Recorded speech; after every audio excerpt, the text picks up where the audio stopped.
machine. So you're stuck in the middle, huh? I guess we're stuck in between. Life is a riddle, yeah. And I don't know what it means, no. This is what it feels like. But you're not alone, 'cause I'm just like you. Let's share out and hitchhike. There is nothing we can't do. Ooh, babe, as long as I got you.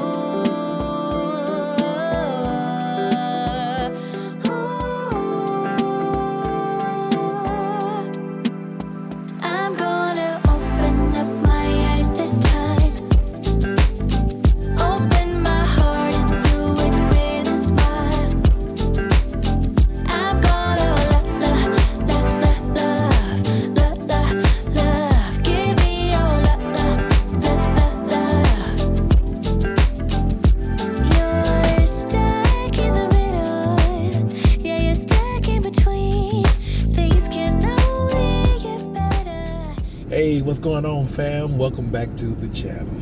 Welcome back. Yes, as I said before, if you haven't subscribed already and you see something here that makes you smile, something make you feel good inside, or remember some good times, please hit the subscribe button. Hit the like button while you're here. I can't wait to read the comments about whatever you got going on. So, as I said in the last video, we're moving. We left at about 9:30 this morning. Yeah, we got an early start this morning. It was about 9:15, 9:30. Yeah, 9:30. It's going to be, I hate that it's been raining a lot since we've been in St. Louis, off and on. And the day before, what was that? Tuesday. Yes. Rained all day. I mean, all day. Because when you're camping out, like you want to really get things done like the day or two before you leave. Yeah.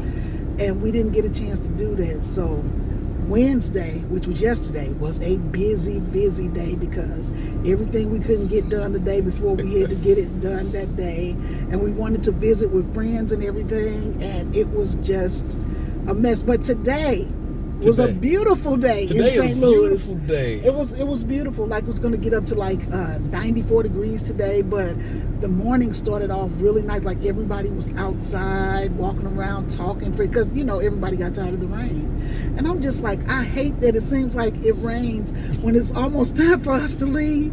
So it was hard to leave anyway. Y'all know saying goodbye is never easy, especially to your family and the grandkids and stuff like that. It's just so hard.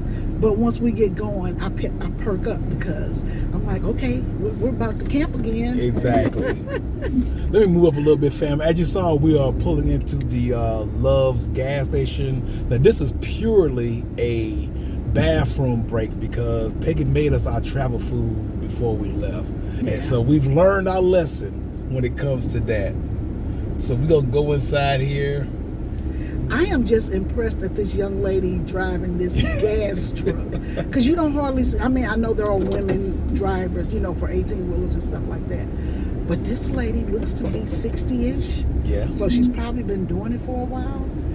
And when I tell you she is driving this thing, I am highly impressed. Yes, yeah, she's driving this thing, and she's like out here, like, pumping the gas, adjusting her trailer, cleaning her windows with the big long pole She thing is and doing stuff. it. I'm like, ma'am, my head's off to you, baby. I was expecting a guy to get out from the other side, like a couple shared business kind of thing, but no, she's doing it on her own, fam. So she is about her business. I am impressed. Let me tell you, if you could drive 18-wheelers or drive these travel trailers and stuff like that, heads off to you, because that's something I couldn't do.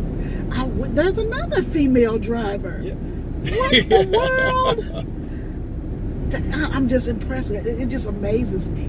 But anyway, fam, that's not why we're here. That's not why we're here. So we're we're about 45 minutes from the Tennessee border. That's why our next spot is going to be That's why our next spot is going to be in Tennessee, and We're gonna bring you some more right here, but I need to go ahead and get out and get this gas. I mean, because people waiting behind us wondering what's going on and stuff with it, because they start to look at us. All right, fam. All right. This is what it feels like. But you're not alone, 'cause I'm just like you. Let's share out and hitchhike. There is nothing we can't do. Ooh, baby, as long as I got you.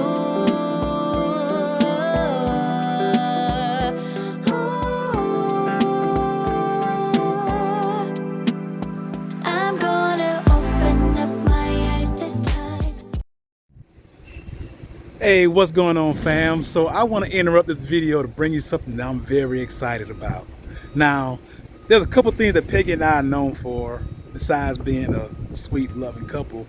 RVing and being prepared for emergencies. We have that channel, Peggy and Don, where we did a lot of preparedness videos for you guys, because those things are like really important to us. Today, I'm bringing you something that I am very excited about. It's going to help us in both of our interests. What I'm talking about is the Bluetti AC200L. This is a power generator, a power bank. But that doesn't really describe it. Let me go ahead and do an unboxing with you guys, and then I'm going to tell you about some of the features, and then I'm going to test it out. Now, when I say test it out, I'm going to really test it out. I've been looking through the YouTube videos, and I haven't seen anybody testing it out as much as what I'm going to put it through. So we'll see how well it does. But let's go ahead and get started with the unboxing. Alright, fam, here we go. I am very excited to do this, and just want to take a minute to thank the folks at Bluetti for sponsoring this video. I've had this box for a couple days. It came well packaged. I mean, double security package. It was a box inside of a box, and it took me a couple seconds to figure that out. Here's the accessory cables for inputs. You can input from solar, from your car, or from your batteries, or just plug it into your house. But it came with the manual, and this is the big boy right here. It has 4 110 outlets. These are the ones you're probably going to be using the most. The 110 outlets for all your home electronics and everything. It's got these USB-Cs on here, and it has 2 USBs in the middle, and then it has another USB-C on the other end. That's for those fast charging iPhones y'all might have. I'm an Android guy myself. Now on the DC side, we have the 10 amp, the one most people call a cigarette lighter output, and we have an 8 amp output here on the bottom for whatever the use may be. I don't really know, but this is what I'm here for. This 30 amp output, which will connect directly to my RV. So I'm going to be charging using the AC cable provided. You can also charge using solar power or from your car or other batteries. Please keep in mind that the AC200L is expandable up to 8,000 watts. So no matter what your needs are, this thing will probably get the job done. Hey, what's going on, fam? So as you can tell, we have moved since I did that unboxing, and I've had this Bluetti AC200L for about a week now. Just playing with it, learning about how to use everything and stuff, and it wasn't that hard. The first thing I want to say is that it came out of the box at 57%, and it took me less than 45 minutes to get it to 100%. 100%, you plug up a lot of stuff like a computer or a fan or stuff, it doesn't affect it whatsoever. So today, I'm going to be giving it a real test. It's a beautiful day today. I'm going to be plugging up Mercy. For those of y'all who don't know, Mercy is our 37-foot travel trailer. This has been our home away from home. This is our home for foreseeable future and stuff, and that's the main reason why we wanted the Bluetti, to see how much power we can provide when we're boondocking or there's an emergency or an outage and stuff. Now, we have a gas generator at the Sticks and Bricks, but most RV parks don't allow you to run those gas generators even when there's a power outage, because they're just so loud and it disturbs your neighbors and stuff. So these like the most logical option for us. It's 2,000 watts. It's expandable up to like 8,000 watts when you get the battery packs. But just with the AC200L, I'm gonna be hooking up Mercy.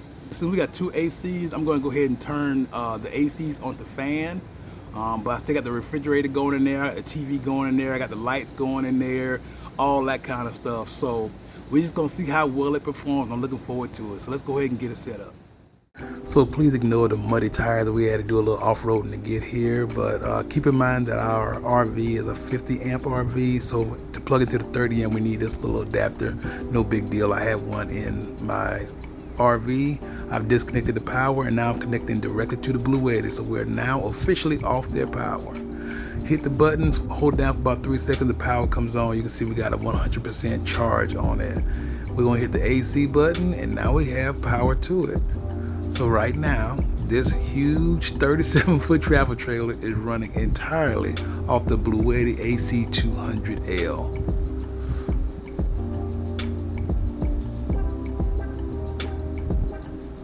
And there you see it. And so it says we're only using 133 watts of power, so that can't be right. Let me go check out and see what's going on, because the refrigerator by itself is like 250 watts. Alright fam, so here's a little update. The reason why it was only showing 130 something watts, because when I disconnected from the power, the ACs automatically turned off, even though I had them on fan. It just went straight to off.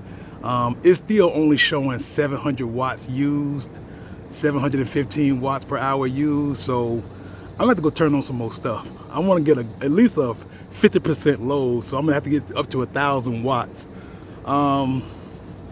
I'm gonna turn on the TV and a fan or something.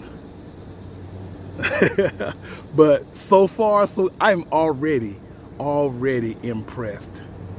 This is a must-have. And you can't even hear it. You can hear the birds more than you can hear that Bluetti. All right, fam, let's go inside. Let's see what we got. Okay. You see here the AC is on fan. All the lights are on. Let's check out the fridge. I can still hear the motor running. All right. I'm gonna go over here and turn this fan on. And I'm gonna turn this little candle lamp on that Peggy likes. Now the TV is off, so let me go ahead and turn that on. If I can find the remote. Where's the remote for the TV, DJ? Oh, here it is.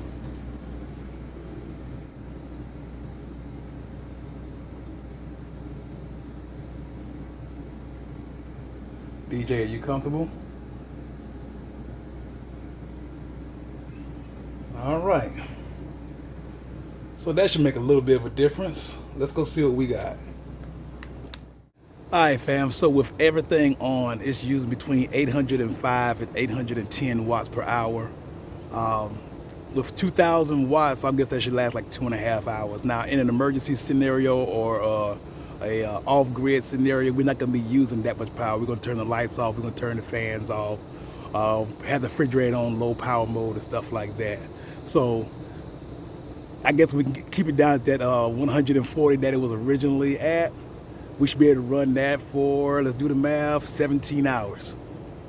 17 hours off of one charge, the whole RV. So this thing is a super beneficial thing to have, and I'm just gonna keep testing it, fam. I'm gonna let you know in the follow-up videos. If you're RVing or you want to be ready for an emergency, this thing is, I'm gonna say, essential.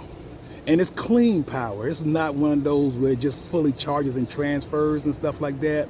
This is pure sine wave power, so it's not gonna affect your sensitive electronics, and that's very, very important. You don't wanna risk your investment because you're trying to save a few bucks on a power generator system. Just take it from somebody who knows. All right, fam.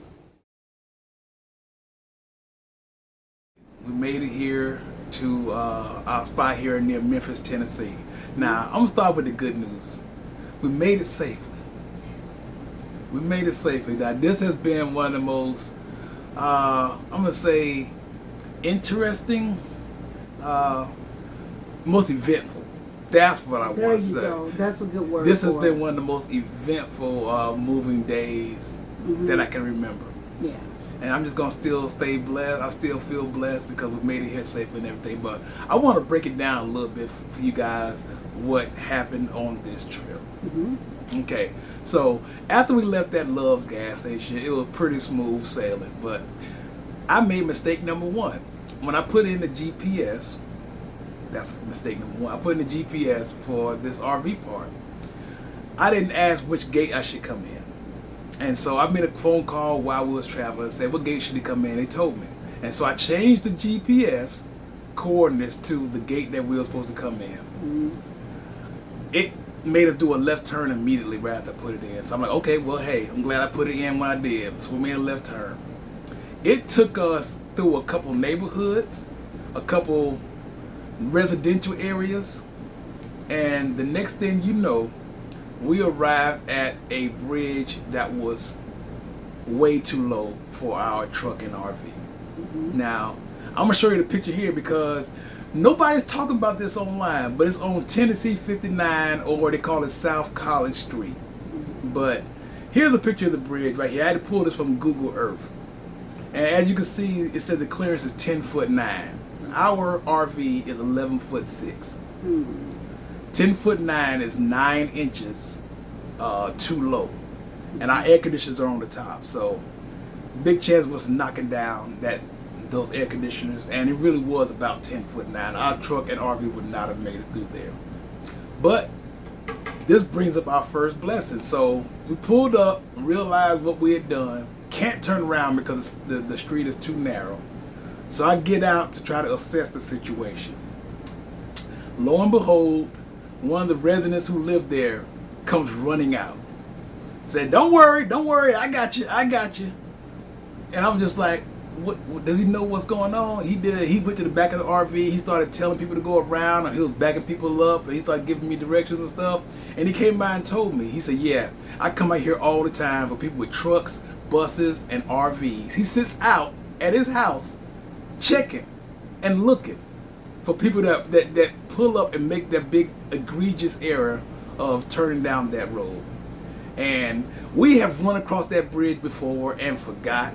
For some reason, GPS loves that bridge for shortcuts to this area. And so I have added it to my mental Rolodex. He helped us get a little circle that we didn't know about. We turned through a left-hand turn through a little residential area, and it circled right back to the road, so we was able to turn around. But if we had come from the other side, there was just nothing there for us. And I was just like, I felt very, very blessed. I felt very fortunate that he had the wherewithal to say, hey, I can help you out. I know what's going on. We got this kind of thing. So that was obviously a blessing that it worked out as well as it did. And so, Peggy did not, to her credit, she did not get on me about the change and everything, but then we kept on going. And for some reason, it took us through more back roads. Now, right before we got to the gate, we ended up going through about 1.5 miles of the most dirt roady, overgrown, tree-sided road ever. If somebody had been coming towards us, I don't know what we would have done. Yeah, it was too small to be a 2-lane road. There's no way possible for it to be a 2-lane road. It was too narrow. I'm gonna tell you though, it was good. I mean, because it was daytime. That's why we like to travel during the day. Okay. Because it was good during daytime, but at night there's no lights, there's nothing. You cannot see your hand in front of your face if it's like 10 o'clock at night. So that's why we do a lot of our traveling during the day. But anyway, going through that road, it was very scary. And when I peeked through, on the right side, you could kind of see cars going by. So I'm sure the highway was not too far over. But this little patch of road, or whatever this was, it took us right to the front gate of the military base. Yes. So I thought that was interesting because I told Donald, I was like, okay, another 10 minutes and we're going to have to just go backward through this because just drive I didn't like it, especially if you don't know what it is. It could be kind of scary, but I would not have done that at night. I'm just telling you. It was just too creepy for me. Yeah. Yeah. And you know what? I have been told, I don't know, time and time again, say, I told people our GPS is Google Maps, and people say, you still depending on Google Maps to get your GPS? You got an RV. You need to download one of these trucker apps, one of these trucker GPSs. Yes. And that way, it's not going to let you go through these narrow roads or these underpasses and stuff like that. I mean, both incidences within 20 minutes of each other. Yeah. The first two incidents within 20 minutes of each other. Mm-hmm. And so we got to the gate, we snaked through the gate like they always do for some reason. We was able to set up. And then about a few hours after that, after we're set up, we feel we got everything where it's supposed to be. Somebody come knock on the door. Y'all know y'all got water busting out the side of y'all RV, just gushing out the side of y'all RV? No. So I go out there and take a look. Sure enough, water gushing out the side of the RV. First thing me and Peggy start thinking about, okay, man, what is this going to cause? What is causing this? It was funny that happened though, because right before we left 370, there was a young lady there, and she was telling us about her water pump. Yes. And so I was like, did we talk that water pump? Did we talk that water pump up? Because I'm like, we don't need nothing else to happen right now. Like, for real, let's just relax. But we can't relax because now we got to deal with this water. And it's 7 o'clock, so if you call somebody out, it will be after hours, and you know they would charge an arm and a leg. So I just told Donald, I'm like, hey, let's just shut the water off, and we'll deal with it in the morning. So I went to Google University. Google University and find out who else have had a problem with it. I'm going to tell you what the problem actually was. There's only one way for water to get into the RV. It's one hose in. Now, you can either have it going for non-stop water in your sinks, tubs, and toilets, or you can have the water go in and fill a tank under your RV. That way, if you're boondocking, you don't have access to water, you fill that tank up, you go out to a lake or woods or whatever, and you can use that water over the next 2 or 3 days. Mm-hmm. Well, what happened was the water was coming in, bypassing our sink, toilets, and shower, and going right into that fill tank. And the only way to use the water from the fill tank was turn on the water pump. And so once the fill tank filled up with water, the water started gushing out through the side. And I just couldn't figure out how to stop it from going directly to the fill tank and how to get it to come directly through the showers and stuff. But on YouTube University, they said, hey, you got to be able to reset that flow valve. There's a valve that opens and shuts that decides whether it's going to your sink or to your fill tank. And sure enough, I found a video on YouTube University, and we was able to get through that. Mm-hmm. I feel like these roads were a little more bumpy than what we were used to. Yeah. You know, because you're driving your house down the road, so things are going to come apart, and we had quite a few things fall loose doing really really bumpy roads. These roads were really bad though. This time, these roads, like you could feel the bounce in it. Like you could feel the potholes because they were one after the other. Yeah. And I was just like, man, I hate to see the inside of the RV. So I guess it had loosened those brackets over there. So we sit down after we've unloaded the RV and done everything we need to do, and it's fallen. Yeah, the closet rod has fallen. So it's very thin wood on both sides. I'm right now at a little bit of a loss of how I'm going to repair it. I'm pretty good like hanging TVs and stuff like that. I can do that. I can hang a TV. Yes, you can. Yeah, thank you. But that rod, I'm going to have to figure out something. I'm going to go back to YouTube University and stuff. And we're just telling you all guys all this, that there's a lot more to this long-term RVing than maybe you would expect and stuff like that. There are what do you call it, unforeseen occurrences that befall us all. I know there are so many more stories and stuff, but in all 4 of those incidents, they really did not break us. The truck incident, the guy came out, helped us out. The bad road, we made it through somehow. The water incident, we found out how to get that replaced and how to get that fixed up and everything. Mm-hmm. And the closet is not so much. We just go ahead and fold the clothes up and put them someplace else until we can get that figured out. Yeah. But there's just a whole lot to this long-term RV living. Yeah. But now that we're settled in a little bit, we're gonna make the most of it.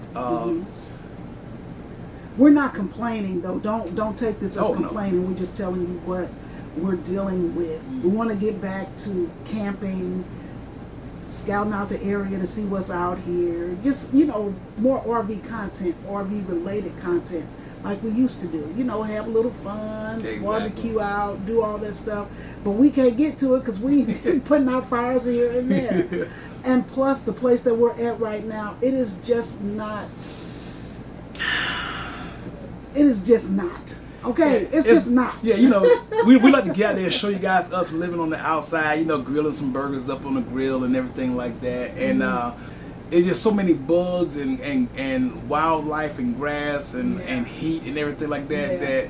This place is really in a wooded, heavily wooded area. Like, it's heavily wooded. And so you have more bugs here than you would normally have, right? And it's just like every time the door opens, we're getting in a wasp. Every time I open the door. Or some kind of horse fly, or some kind, like every day we're killing something big. Every day. And that's why we got to have that electrical tennis bracket. The electric tennis bracket. But it's been saving our life, because the other day I was laying in the bed and I'm trying to sleep a little extra, and here go a wasp in the window. And I'm just like, now how did you get in here? How did you get in here? He hurt himself getting in. How he got in? He got in injured, like he had a messed up leg or something, because he'll just do a little circle on the windowsill. Like every day is something, and when you go outside, it's just like gnats everywhere, and they're just like, it's hard to breathe because they're just everywhere. And the place was over, you know, like they hadn't really cut the grass in a while and done anything. But to our luck, I guess, they got out this morning. Came out this morning. And they cut all the grass and stuff like that. So Donald and I went to Walmart. Now, we used to buy these little instant things that would clear out. I don't know. They don't even sell them no more. They probably were toxic, to be honest with you, because they worked really well. But they don't even sell them anymore. Like, you can't even get them. So we went and bought these things, and we're going to sit out a little early so that when we do go outside and sit in our tent, because it's a netted tent, then we could kind of enjoy outside a little bit. And you know, you want to go outside about 7 or 7:30 p.m. if you want to sit out. But I'm telling you right now, this place that we're at right now, you don't see anybody outside. Nobody's outside. Never see anybody outside. And people have their tents up, they have their grills outside, pizza ovens, all these things outside, but you never see them. Come on. I think what they did was just set up their area and went inside, because the bugs are terrifying. They really are. And I'm just like, I don't know. We've never been to a place like this. We were here before, and it was. It was just not. It was pretty rough last time we were here. But this is like a pass-through spot, fam. We're gonna spend about a week here before we move on to our next spot. We just want to come in and let you guys know how we're doing, that we made it safely again. Because I always want to make sure I shoot a video after we make a move, because I want you guys to know that we've arrived safely. And that we will be getting into some more outdoor content and enjoying the outdoors and stuff. But it probably wouldn't be so much here. I feel very optimistic about the next spot that we're going to, and we should be able to show it to you on next Sunday's video. I know this is a Monday. We usually post on Sunday, but I'm going to get back to Sunday. Had a little delay yesterday. But we'll be getting back to posting on Sunday. I feel pretty optimistic about getting around and getting out at the next spot we're going to. So we just want to thank you guys for all the prayers and everything, because we feel it and we've arrived safely. We're going to keep that in mind. No matter what happens, what incidents come up, as long as we're okay, we'll just deal with the incidents as they come up. That's how we're going to deal with that. If you watched the Bluetti video earlier about the off the boondock, make sure you check the bottom here for links and descriptions. There's a little game they're doing. You might be able to win 100% off from a Bluetti or something like that. So make sure you check through the description box for everything about that. Free Bluetti? You can everything you put in your box. If you get the little spin, you get 100% off discount. Oh. Yeah, and there's gonna be the Going with the Winless discount code also in the description box. Which want you guys to check that out. And I want to thank Bluetti for that. We've only done like 4 or 5 sponsored videos since we've been out here and stuff. but this was one we could not pass on. This is a great one. And we're very, very thankful for Yeah, that. Thankful for them trusting in us. Yeah, because I've been wanting to boondock for a minute, and we still have not done it. I don't know what the problem is, but I want to boondock in cooler weather because, like, that's true too. Yeah, I want to wait till it's right around like October, November time frame. Do a little bit of boondocking that way, you know, because heat has never been a problem, but keeping the air, keeping it cool has been a problem in this RV. So we'll probably get some boondocking as it gets cooler. Yeah. But thanks a lot, fam. Thanks you to Bluetti, and thank you guys for all your prayers and everything. And we just want to remind you guys to get out there and do something good for yourself. And for others as well. And for others as well. Y'all take it easy, fam. Take me in your arms, do just what you want.